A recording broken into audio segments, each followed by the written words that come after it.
Welcome to another episode of the Helpdesk. We're back on Friday afternoon with Jed Fearon out of our Atlanta office. Jed, welcome back, man. I'm glad to be back. Happy Friday to you. Awesome. Today, Jed has a couple interesting things he wants to run by me. One of them is obviously, I think we're a week and a day into the escalation of Russia and Ukraine and what that means from a cybersecurity perspective. So we'll touch on that. He has some questions for me there. And then we're going to get into an interesting thing that Jed found, which is called the security culture maturity model, which is very interesting and ties into a concept that we talk about called operational maturity. So with that, Jed, I'll let you take it away. Fantastic. Well, I wanted to mention to everybody that's tuning in that we don't have any big reports about serious incidents that have erupted yet due to the Ukrainian-Russian standoff. But it's moments like this that create a nice pause for people to be on the lookout for certain anomalies. So at the same time that I'm processing this particular plot point, Anthony mentions that he was speaking with a client who brought up some concerns on the topic. Absolutely. So yeah, this morning on March 4th, we were talking to a firm out of Washington, D.C., and they specifically brought up, hey, what are you all doing to protect your clients from the cyber warfare that's going on with the Russia and Ukraine conflict? And specifically brought up the group Anonymous. So the group Anonymous is a decentralized group, meaning they're all over the world, group of individual cyber hackers that get together and go after targets that are committing different types of acts or crimes or things that they would like to see undone. So with Russia's invasion of Ukraine, Anonymous got together and started going after Russia, specifically hacking into their news systems and playing Ukrainian specific news things of the Ukrainian vision of what's going on over there, specifically taking down government websites, all different types of things they're doing to disrupt the overall Russian economy as Russia continues to push into Ukraine, obviously. Before that, even before the Anonymous thing or the client bringing this up, there was a couple of different news articles. I think we found one on CNBC. We found one through a couple of our different vendors in terms of what to expect in the US here as these things go on from a cyber war perspective. And obviously, we are constantly under threats and attacks all the time. Our clients, all businesses are, the governments are, they're constantly going back and forth with this kind of stuff. And it most likely hangs out in the background unless a specific incident really blows up like a target or a large name per se. But the prospect specific question to me was like, what are you guys doing in addition? Blah, blah, blah about cybersecurity. And the answer is, unfortunately, like it doesn't change. Like all the things that Jen and I have talked about for weeks past that we'll talk about weeks going forward is very simple, which is a layered security approach. And the layered security approach starts at the outside of the network and works all the way down to the endpoint or the laptop, desktop that your users are working on every single day.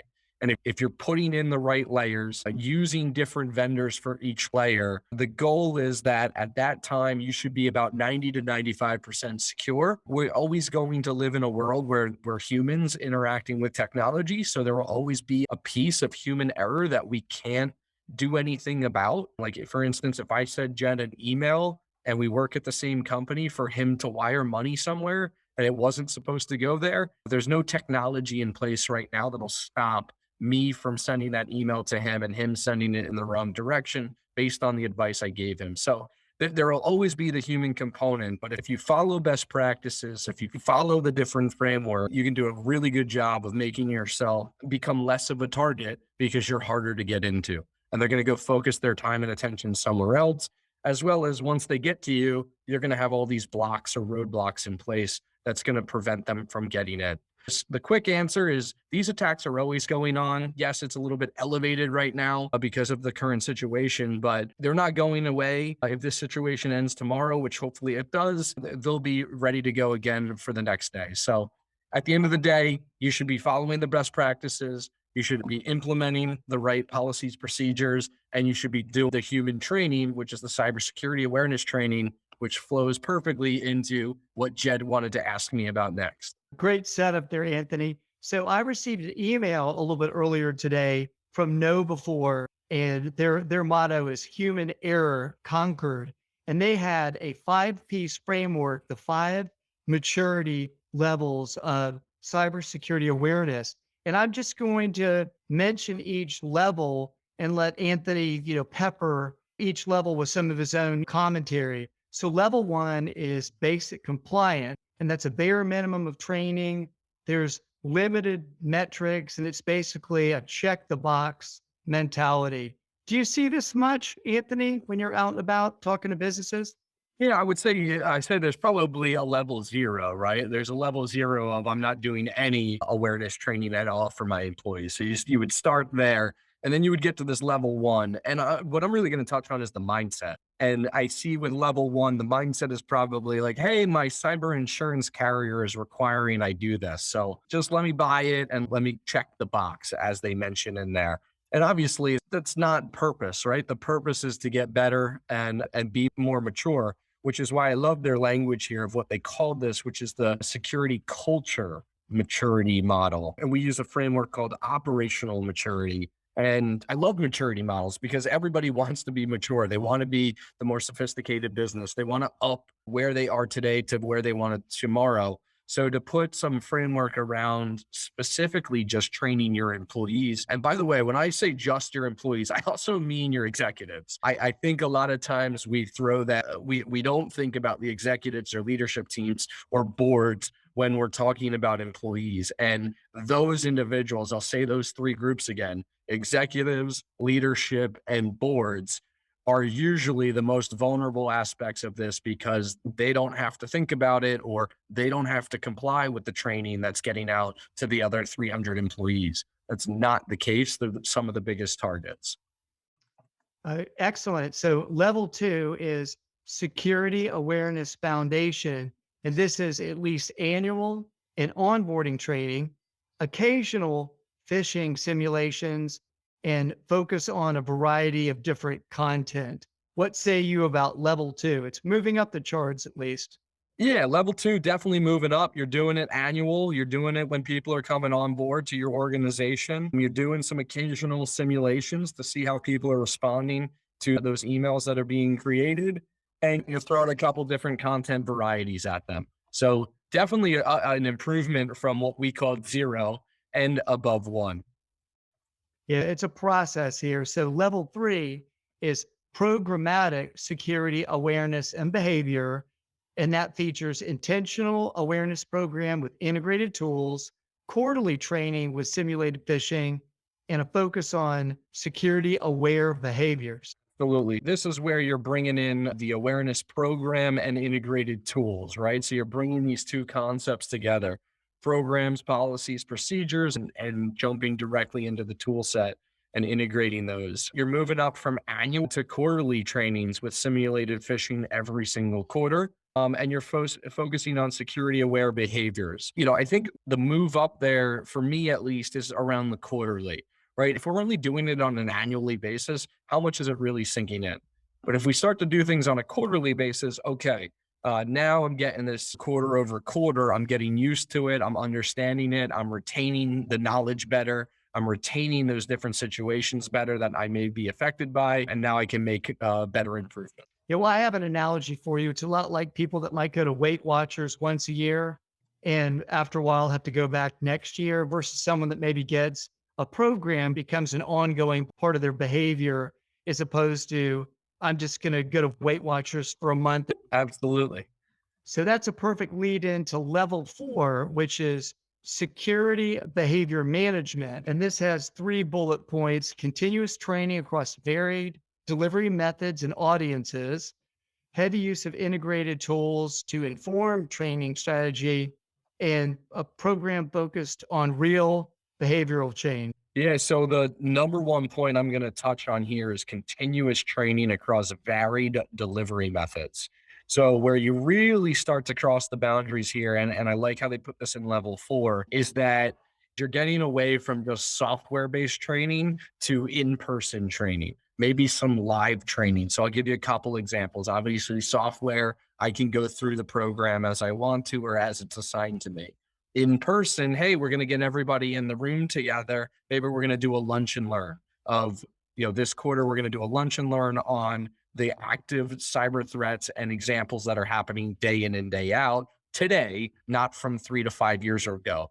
Remember, Right. because those training programs that are put out, remember, they have to film that content at a certain point in time. And then really, you could be honest that the next day it could potentially be old content based on how quickly this world is changing. So you have the software component, you have the trainings, and then another of the in-person trainings with real examples of what's happening today or tomorrow or whatever. The next level of that too is you could do tabletop exercises. So like live data breach responses or incident response plans that actually are like, hey, we're going to run through an incident right now as if we were to go down tomorrow. And what does that look like? Who's involved? Blah, blah, blah. But you're really escalating it to bringing that from just an online training module into real life. And then secure was a program focused on real behavior change, right? Well, hey, there is going to be maybe either a consequence or a reward for based on how you do. And what I like to say is I don't like to tie consequences to it. Yeah, hey, if you fail a phishing attempt that we put on, then you go through the training. I think that's fine. I wouldn't negatively associate consequences with an employee around failing a phishing attempt. I would just have them do more training and focus on it more. I would, however, positively influence or reward a reported incident. So for instance, our employees forwards over to their IT department or their outsourced provider, hey, this looks like spam or it doesn't look good, right?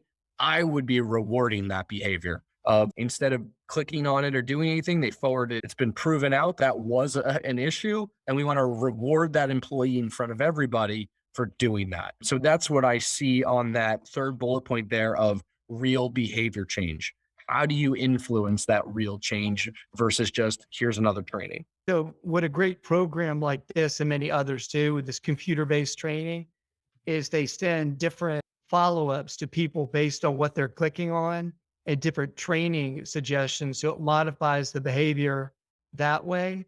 And the other great thing is with professional services automation and all the notes that our engineers and other MSPs take about their clients, you can develop little trends and little pie charts about if the tickets are stacking up where they're asking for an assist, which is definitely a step in the right direction. So that'd be Yeah, a way to track it. absolutely. So number 5, we call this sustainable security culture. There's 3 facets to this. It's a program that intentionally measures, shapes, and reinforces security culture. There's multiple methods of behavior-based encouragement and security values are woven through the fabric of the organization. Yeah, so this is really taking level 4 and moving it up a notch, right, to level 5. So similar things in place, just taking it to the next level. So you're really, like, it sounds like almost you have KPIs or key performance indicators around these types of solutions, and you're really reinforcing that security culture throughout your entire organization on a regular basis. Once again, multiple methods of behavior-based encouragement, right? I like how they use that word encouragement. You're positively encouraging folks to make sure that they're reporting this, that they're paying attention to it, and that they're not going to get penalized, that they're going to get rewarded by reporting this types of stuff, these types of incidents. And then number 3, security values woven through the fabric of the entire organization. Where I would end this conversation is right there. This starts at the top and it works its way down. If you want people to follow you, you have to lead from the front. So starting with the board to the C-suite, they have to be doing exactly what's being educated out there. If there's this mindset, which does exist in organizations of we don't need to do that, they do. Or I don't want multi-factor authentication because it's a pain on my endpoint or my cell phone or whatever, because Mhm. it's one more step, but they all should have it. That is a terrible mindset. And what level 5 is saying is that no, there is a unified security mindset across this entire organization. And that's when you can reach the highest level of this maturity model. Well, fantastic. I love the fact that they have a model here because we talk about operating maturity when we're assessing IT environment, and security is certainly a big part of that. But if we were to peel back the layers and have conversations with folks, I think that they really appreciate trying to figure out where they fit in. And Yeah. naturally, motivated people that are in business to perform, I think would, move up the chart. I know I would. Yeah, absolutely. I'm almost, I wish we coined this phrase, to be honest with you, because I think you could take this security culture maturity model and expand it well beyond just cybersecurity awareness training. And you could assess individuals or companies based on where they sit in that overall security culture maturity model. So great work by Know Before. Jed, thanks for finding this. And I'll see you next week. Take care of Sounds yourself. great. Have a great weekend. See ya.